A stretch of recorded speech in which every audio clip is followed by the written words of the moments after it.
अभी खुतबे के बाद बहुत ही मशहूर व मारूफ आयत करीमा का तिलावत का शर्फ हासिल किया है। परवरदिगार ने फरमा रहा है या अय्युहल्लज़ीना आमनू इस्तईनु बिस्सब्रि वस्सलाह, ऐ ईमान वालों मदद चाहो, मदद तलब करो सब्र और नमाज। किस चीज से? सब्र और नमाज से। सब्र बड़ी प्यारी चीज है। सब्र का मादा बड़ा सख्त है मेरे भाई। तो मदद चाहो, मदद मांगो, किसके जरिए से? सब्र और नमाज के जरिए से। इन्नल्लाहा मअस-साबिरीन, बेशक अल्लाह साबिरों के साथ है, सब्र करने वालों के साथ है, शुक्र करने वालों के साथ है। फिर आगे कुरान फरमा रहा है वला तक़ूलू, तुम मत कहो लिमन युक़्तलू फी सबीलिल्लाह, जो कत्ल कर दिए गए हैं अल्लाह के रास्ते में उन्हें मुर्दा मत कहो। बल अहयाउन वलाकिन ला तशऊरून, बल्कि वो जिंदा हैं, तुम्हें शऊर नहीं है उनके जिंदगी के मुताल्लिक कि उनकी जिंदगी कैसी जिंदगी है। इसको समझने के लिए शरीयत में चल जाना पड़ेगा, नबी के फरमान को पढ़ना पड़ेगा, तब हमें और आपको मालूम होगा। मेरे दोस्तों, शहीद का बड़ा ऊंचा मुकाम है। शहीद जब जन्नत में जाएगा रब्बे तबारक तआला उसको जन्नत के नेमतों को खिलाएगा, उसके नहर के पानी को पिएगा, उसके मीठे मीठे फल खाएंगे। जन्नती शहीद जन्नती बनकर जन्नत का चक्कर लगाता रहेगा, उसके हर एक आराम वाली चीज को खाता पीता रहेगा। कहेगा मेरे खालिक और मालिक तेरी जन्नत में लज्जत है। क्या सोचिए, नमाजी नमाज पढ़ता है जन्नत के लिए, और जन्नत के लिए क्यों पढ़ता है? कि रब की रजा का मकाम है, इसलिए जन्नत मांगता। तेरी जन्नत में लज्जत नहीं। रब फरमाएगा मेरे नेक बंदे, उन्हें अपनी जिंदगी को, जवानी को मेरे रास्ते में कुर्बान कर दिया। मैंने तुमको इतनी प्यारी चीज अता फरमाई कि जिसका दुनिया में कोई मिसाल ही नहीं। जन्नत के किसी सामान का दुनिया में मिसाल मिल ही नहीं सकती है। फिर बता तुझको क्या कमी नजर आई? कहा है मेरे खालिक और मालिक मेरा दिल यहाँ नहीं लगता, मुझे फिर दुनिया में भेज, मैदाने कारज़ार हो, हक और बातिल की लड़ाई हो, मैं हक की जानिब से तेरे रास्ते में कत्ल किया जाऊं, फिर जिंदा किया जाऊं, फिर कत्ल किया जाऊं, फिर जिंदा किया जाऊं। ये अदा तू जन्नत से ज्यादा, मुझको ये अदा तेरी जन्नत से ज्यादा प्यारी है। इसीलिए मेरे दोस्तों, शहीद के बदन में जब दुश्मन की तलवार लगती है, उसके सीने को स्टेन गन छलनी कर देता है, टैंकर रमता हुआ चला जाता है, जर्रा बराबर उसे तकलीफ होती ही नहीं है। क्यों नहीं तकलीफ होती है? इसलिए कि उस घड़ी खुदा के तजल्ली को देखता है, और जो खुदा के तजल्ली को, खुदा के जलवे को देख ले, उसको जर्रा बराबर कोई तकलीफ नहीं होगा। मेरे दोस्तों, तो शहीद का बड़ा ऊंचा मुकाम है। अल्लाह की बारगाह में दुआ कीजिए कि अल्लाह मरूं तो शहीद होकर के रखे। और शहीद के कई मरातिब यार, एक और हम और आप बड़ा जो है एक तरीके से मेरे दोस्तों जो है नजरअंदाज कर रहे हैं एक बड़ी प्यारी चीज को, जिसको कहा जाता है मरहूम हाजी शौकत। यार मुझे बड़ी तकलीफ थी, कल मैं भूल गया नहीं तो मैं ऐलान किया होता। मुहर्रम की 2 तारीख थी कि आप जो है एक एक्सीडेंट में शिकार हो गए थे। अल्लाह उनकी कब्र में रहमतुल नूर की बारिश अता फरमाए। एक्सीडेंट में मरने वाला भी शहीद के जुमरे में आता है, याद रखिए। तो मेरे दोस्तों याद रखो, बेचारे बड़े मुखलिस थे, और उन्हीं लोगों के चलते ये महफिल पाक 3 दिन 4 दिन कायम हुआ। ऐसे ही लोगों के चलते तो मेरे दोस्तों अपने मरहूमीन को हमें और आपको भूलना नहीं चाहिए, याद रखनी चाहिए। अल्लाह से दुआ मांगिए कि अल्लाह उनको करवट दर करवट जन्नत दे, और उनके पसमानदगा को जो घर पे मौजूद हो सब्र जमील अता फरमाए, और अल्लाह उनके बच्चों को तौफीक दे। उस लायक है कहने की बात नहीं है कि उनके नाम का फातिहा दिलवाएं, इसाले सवाब करे। यार 10-20 हजार खर्च करना चाहिए मुहर्रम की 2 तारीख को, क्योंकि मेरे दोस्तों नेक औलाद वही है जो अपने माँ बाप के लिए इसाले सवाब किया करता है। हम और आप तो कुरान पढ़वा देते हैं, बच्चों को खिला देते हैं। मेरे दोस्तों, इससे बड़ा अगर कोई इसाले सवाब है तो माँ बाप के बच्चे नेक हो जाए, माँ बाप के वफादार हो जाए, माँ बाप के लिए सबसे बड़ा इसाले सवाब। तो मेरे दोस्तों बात आगे चले। भाई कोई आया नहीं? भाई आइए, आप लोग आइए, मैं तो वैसे खड़ा हो गया हूँ। बाबू महमूद्दीन आओ।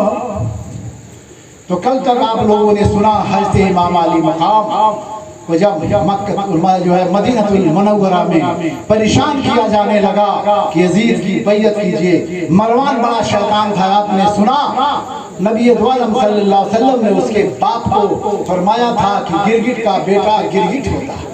जब मरवान पैदा हुआ था तो उसका बाप हिकम, कल आपने सुना। देखिए भाई, देखिए बोलने की तकरीर का एक अंदाज होता है और इस तकरीर को जज्बाती अंदाज में बोलना चाहिए, तभी मजा आता है। हर एक दो वाक़या कोई सुना देता है, लेकिन दिल में असर कर जाए, आंखों से पानी जारी हो जाए, सबके बस की बात नहीं। तो मेरे दोस्तों, मरवान के बहकाने से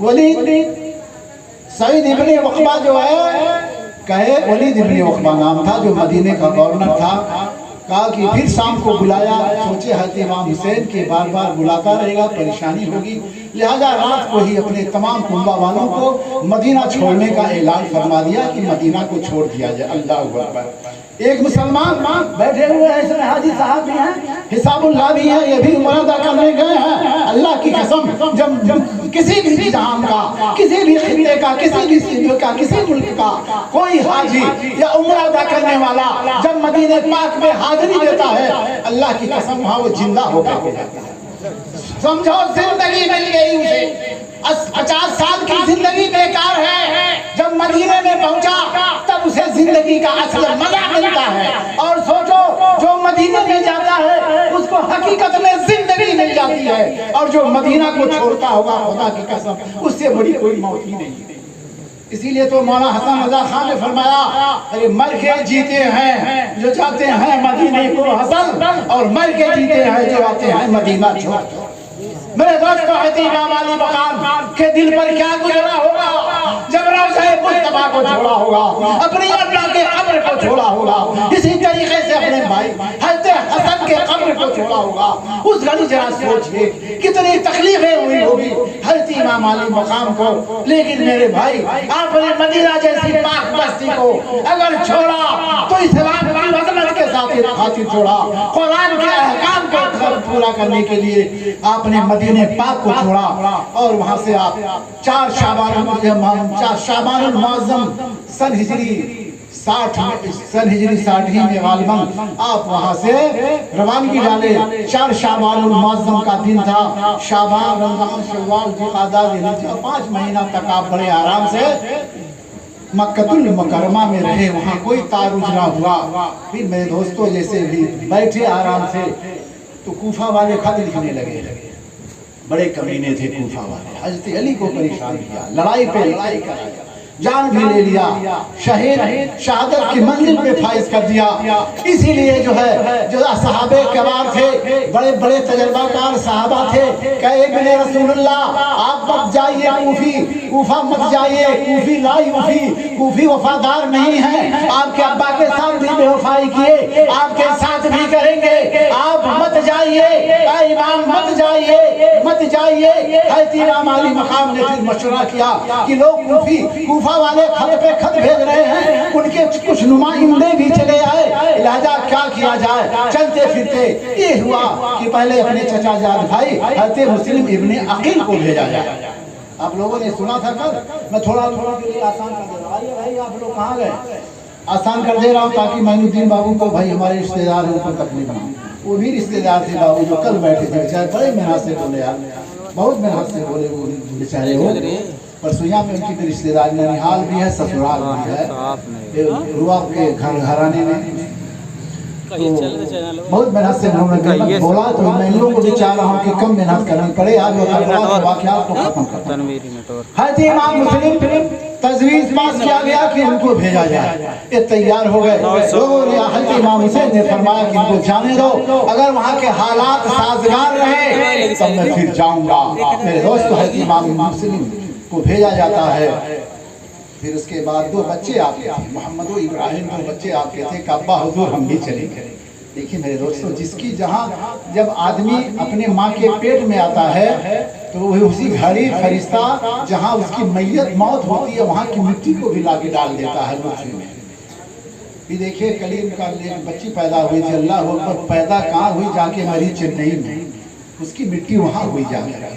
तो मत कोई कहे कि हम खबर है जो अपने यहाँ सगरवा पर ही दफनाए जाएंगे, नहीं। खुदा जाने किसकी कहाँ मौत आएगी, कहाँ उसकी मिट्टी होगी, कोई नहीं बता सकता है। तो मेरे दोस्तों, हज़रत इमाम मुस्लिम के दोनों बच्चे भी तैयार हो गए। हज़रत इमाम मुस्लिम ने फरमाया, बच्चों मुश्किल है, सफर आजकल की तरह नहीं है, एसी में बैठे चल दिए, चार पहिया में बैठे चल दिए, घुड़सवारी बड़ी अजीब किस्म की सवारी है, क्योंकि धूप तमाजा गर्दो गुबार। लेकिन दोनों ने कहा, नहीं अब्बा हुजूर, हम सफर की मुसीबत को बर्दाश्त कर लेंगे, लेकिन आपके साथ चलेंगे, चलेंगे तो चलेंगे, लगे मजबूर करने। तो मेरे दोस्तों, हज़रत इमाम मुस्लिम रज़ियल्लाहु जो है अपने दो बेटे मोहम्मद और इब्राहिम को साथ में ले लिए मक्कतुल मुकर्रमा से मक्कतुल मुकर्रमा से कूफा बहुत दूर है, कई दिनों का रास्ता था। लेकिन मेरे दोस्तों, दोनों बच्चे बाप के साथ रहने के नाते सब बर्दाश्त करते रहे, सब बर्दाश्त करते रहे। फिर खुदा खुदा करके कूफा पहुंचे। कूफा वाले इतने दीवाने थे, लेकिन ऐसी दीवानगी, अल्लाह की लानत हो ऐसी दीवानगी पर कि जब बात आई तो सब भग गए, सब साथ छोड़ दिए। जिस तरीके से जब जहाज डूबने लगता है तो पहले चूहे भग गए, इसी तरीके से कूफी कमीने पहले भागना शुरू कर दिए। जब उबैदुल्लाह इब्न ज़ियाद आया, सब लोग हज़रत इमाम मुस्लिम का साथ छोड़ दिए। मेरे दोस्तों, किताबों से पता चलता है कि लोग जो है मक्कतुल मुकर्रमा के जो रास्ते आते थे कूफा तक, आइए बैठिए, आइए, नारे तकबीर, नारे तकबीर, नारे रिसालत, नारे रिसालत, जश्ने शुहदाए करबला, मौलाना गुलाम मोइनुद्दीन अज़हरी जिंदाबाद, नारे तकबीर, नारे रिसालत, या रसूलल्लाह।